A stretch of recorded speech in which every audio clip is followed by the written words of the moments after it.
This clip is brought to you by the legendary Tasty Pastry. 20 grams of protein, 5 grams of net carbs, and 0 sugar. Better than any protein bar out there. Tastes amazing. Enjoy this clip. Why do you think performance-enhancing drugs are even banned in something like endurance sports? Like, 'cause you're mentioning, like, it's already pretty unhealthy already. Yeah. That's probably agreeable. Yeah. Right? Is it for the health and safety of the athletes we want to ban these drugs? Come on. Yeah. No. And Just for what? For public perception? Yeah, and you know what? I had a guest on my podcast, Shelby Houlihan, recently, and she's because I think like when you're saying these things, like for me, I get excited. Like when you're saying like the guys would prick themselves with a little bit of EPO every day, I'm like, good for them. That's fucking great. That's right. They're smart and they're racing for big stakes. And Shelby is a huge victim of the doping system because she tested positive for a very, very trace amount of nandrolone, 5 points, 5 nanograms. Where like a therapeutic dose for performance enhancement is like 400 to 500 or something. But she got busted in quotes, and she's like, I don't know how this shit got into my body. I'm a clean racing athlete. I had a burrito, a pig burrito at the food truck, and you probably heard the burrito girl. You guys gave a little plug to her. Yeah. But the story is tragic because she's like deer in the headlights going, she's training hard. She's the #1 female middle distance runner in America, American record in the 1500 and the 5000, the same events that Ingebrigtsen runs. And she's like, oh my God, I'm freaking out. I have no idea. Had to hire a lawyer. They had to figure it out. They had to mount a case because the burden of proof is on the athlete. She spent her life savings that she earned so hard on the running course, and they denied her case. They're like, no, it's improbable that you got this from the pig, because that was their defense. And so like, she's like, I don't know where I got this into my body. It's a little fractional amount that now, you know, they're picking up these drug tests can pick up the most basic thing. Who knows where she got it from? She's banned for 4 years. And so like, do we have to test athletes to the extent that we're kicking out a clean, hard training athlete who's winning golds for America? And it's another question to reflect upon. It's like, this system ain't perfect. She's highly believable. Is there other areas where people are cheating and it's like pretty common? Like have you ever done anything to your bike, or have you ever done anything to your shoes, or ever done anything with the swimming? Like, what about the altitude tents, which there's an affordability quotient there where you can spend $12,000 and sleep at high altitude and live in Sacramento and get the benefits of both worlds. And it's like, you know, that's not fair. And then speaking of affordability, like, you know, an athlete who doesn't have the means to defend themselves against a positive drug test, they just have to suck it up and be banned for 4 years. That makes me more upset than the possibility that some of these athletes are maybe microdosing sometime, or you know, boosting, and then, you know, like, what about creatine? What about this? What line do we draw? You know, bike could cost a fortune, right? Like Lance Armstrong's bike, I think, weighed like as much as like a paperback book or something. Oh my gosh! Shout out to Sacramento, by the way, because someone here stole his bike. Nice. Oh, that's right. I remember that. Yeah, and it was like such a signature bike. Like anyone riding on the bike trail with that bike, oh my gosh! Like, are you kidding me? It's like stealing the Van Gogh. Like, yes, here over in my study, I have an interesting painting. Oh, isn't that the one of the kind of priceless artwork? Like, who's going to steal a Van Gogh and put it on their wall? It's like maybe there's an undercurrent of, like, you know, black market art appreciation. People come in my basement, I'll show you my stolen collection. Yeah.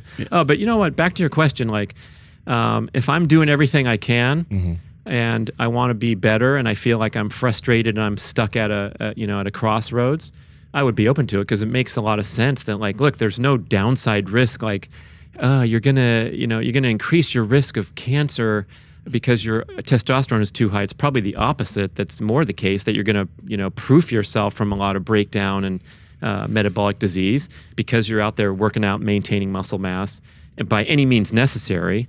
But first of all, we should go get into our training protocol, do the best we can, and then it's, you know, then kind of talk about the add-ons. And, you know, I don't eat anything. I don't allow anything in my body that's impure, like you know, vegetable seed oils or processed sugars or processed foods. I just don't, and I don't have any desire to either. And so I'm checking all the boxes, but we'll see what the future holds. I'm trying to remain open to everything. What did you learn? Oh, good. I was going to ask, just what did you think of the Icarus documentary? Because in that, it made it seem like all the steroids in the world wasn't going to help this guy become, you know, one of the best. Yeah, I mean, there's a ton of other factors, and back to all that Liver King fun stuff. Look, let's take off 12% if the person is juiced up, right? They're having this huge advantage. They're way bigger. Take 12% off Brian. What do you get? You get a fucking shredded guy who trains harder than almost any human and eats with more restriction. And on that note, like we have never seen an athlete training at that level and eating with that level of strictness and purity. And right now, so you put those together. Liver King, yeah, I'm right? talking about Liver King. And like, you know, in contrast, like Matthew Frazier, one of the greatest athletes ever on the planet, he talks about, you know, chomping on Snicker bars in between his workouts and whatever. The main athletes are having their cheat days, and the guys in the NBA and NFL. But Liver King's going on a 5-day fast every quarter, preceded by a failed hunt, he calls it, which is an extreme glycogen depleting workout. I don't think any athlete has ever pushed it to that level, and that's how you're going to get veins and complete shredded year round. I mean, it's just, let's have a bunch of other people try that. They're going to look like Liver King. So that, in my mind, like, you know, it's sort of a funny thing, and I love how he takes it, where he's like, what an honor to be accused of, you know, of doping. And I have my own story there, because when I was my first year, I think I talked about this on the last podcast. I was a rookie triathlete. I quit my job as an accountant, and I was training and loving the lifestyle and going to the races and getting my ass kicked by the top guys.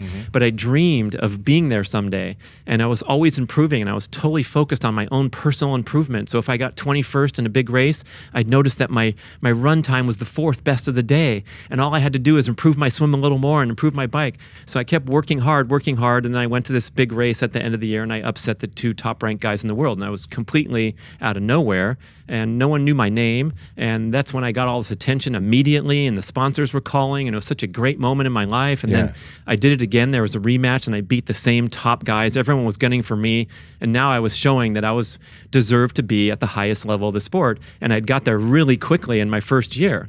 And I remember I got this feature magazine interview from the Best magazine. The guy talked to me for an hour on the phone, and I was so excited to be like, they're going to do a story on me? Oh my gosh.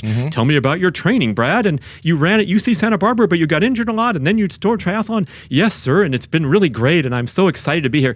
And then at the end, I realized he was working me the whole time to get a scoop. And at the end, he's like, hey, dude, so like off the record, like what kind of stuff are you taking? And I'm like, what do you mean? We talked about my diet and my protein thing. He goes, no, man, come on. Like, are you guys, and my team, my training partner, Andrew McNaughton, was also rising at the same time to a high level out of nowhere. And we were clicking, man. We were kicking butt and beating some of the top guys. Yeah. And so this guy had spent this whole time just trying to set me up for up. me to admit that I was doping. And I was like, I finally realized what was going on, and like my heart broke, and I was like both, you know, just sad and just furious that, you know, to be accused of something like that because I had improved at such a high rate. Take it as a compliment. That's what everybody says. But I mean, it was like a shocker. And so now I can relate to like anybody who's, you know, you have fun with your people accusing you too. And it's like, there's a certain fringe emotion there where it's like, no, they didn't see you working out from 7 to 9, man, and then coming back the next day and doing it again and doing it again and doing it again. And so it is kind of a slap in the face to go, oh, what shortcut are you taking? Yeah. Anyway. Hey guys, if you like this clip, go ahead and comment down below and let us know what you liked about it. All right. Share this with a friend. Make sure to subscribe to the channel. And also, we are on Reddit and Discord. All that's down below. All our sponsors and everyone that supports us down below there too, so you can get whatever you like from us. All right. Peace.